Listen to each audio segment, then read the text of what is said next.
Akashpani Imphal Moirangthem Ibehaibi na pau pajari.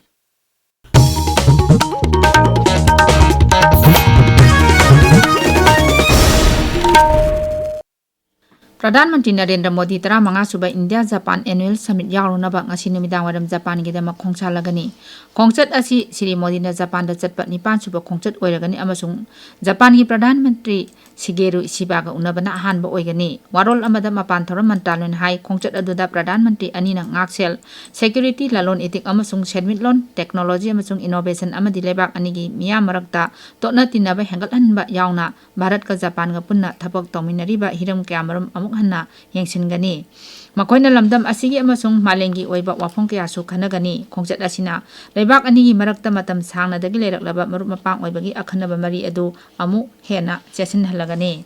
Sri Modi ki khongchat asigi ani suba sarukta tha asigi 18 dagi September ama phawa Shanghai Cooperation Organization gi summit yaunaba China da chatkani. Tianjin da pangthokadaba mifam asi yaunaba China gi Rashtrapati Xi Jinping na Sri Modi da bartan tawrakpani mifam adu yawba chatpada Sri Modi na mifam du yawba lakpa luchingba kaya ga su unaraba yai. Bharat asi English ani tarat tagi ASEO gi member oirakpani. Kumja lising ani kunithoi kulumdoi da Bharat na ASEO gi Council of Heads of State ki president oirami.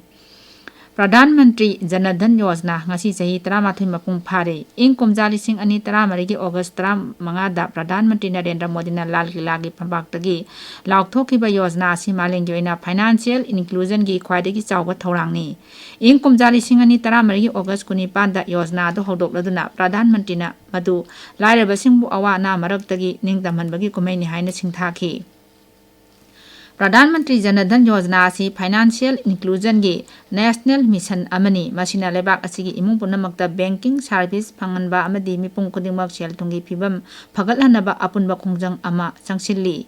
Social media da thagatpa warol amada Pradhan Mantri Narendra Modi na yojana asigi maramda palladuna karamna scheme asina Bharat sin thongbada miyangi punsi mahingda awono purakpagi haibadu phongdokhi. Chhattisgarh gi Bijapur jila da ngarang Maoist kuntra khulai thadokduna sarkar da changjarakre mafamdagi SP Jitendra Jadab na hai makoi kundi lupa lak marphumathoi mana laukthokraba miyoi singni khulai thadokduna changjaraklaba Maoising adu tongan ba thodok wathokta chene haina maral siba miyoi singni rajya sarkar gi nongna khunda leita hanabagi thausil makha da makhoida incentive oina lupa lising yankai pikhi. Punjab ta ising isau gi phibam adumak luna leiri rajya sigi Gurdaspur, Firozpur, Fazilka, Kapurthala, Amritsar, Hoshiarpur amasung Taran jila singda khongang kaya ising thumjin kre amasung lokpham ekarja kaya ising manungda leikre. Lanmi Air Force BSF amasung NDRF na Punjab Police amasung local volunteer singaloinana miyoi kaya saphagadaba mafamda hondokpa leptri.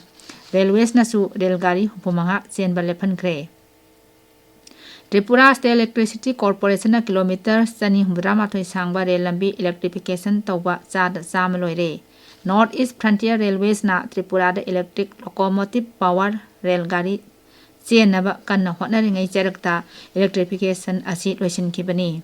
Tripura bu electric train na National Railway grid ka samnahanaba lupa koti lising nifutaruki electrification project adu kumja lising ani kunithoi da paikatpa hokhibani. Bot chor gadi chor haiba wakhalonda Manipur Pradesh Congress Committee MPCC na sinba rajya thaki rally ama Palace Compound Imphal leba City Convention Center pangthokli masida dol gilusing basing amasung karmising saruk yari. Haipok Jadonang lekhidabagi marphoda mari suba common thorongi mangoina na ngasi Tamenglonggi Jadonang Park amasung Rani Gaiden Liu nupi kaithel da lamtu chengbagi thorom ama pangthokre. Tharomtu da Haipok Jadonang Death Anniversary Organizing Committee Village Authority Traders Association Tamenglong ADC Tamenglong na chingba kaya na saruk yaki. All Manipur Students Union Emsu Jiribam District Committee na sinduna ngasi Emsu lingkhatki bagi humpusuba common thorom Jiribam Municipal Council gi Multi Utility Complex Hall da pangthokre. Tharomtu da akhang aisingna Emsu na khunai asigi namak lawriba amadi tungda lawrakadaba thaudang kaya gi matangda khanane nakhi. Laikidraba kaya gi mafamda minute ani tumina leptuna ikai khumna utpana thorom adugi mapung oiba saktam oiki pauloi jare.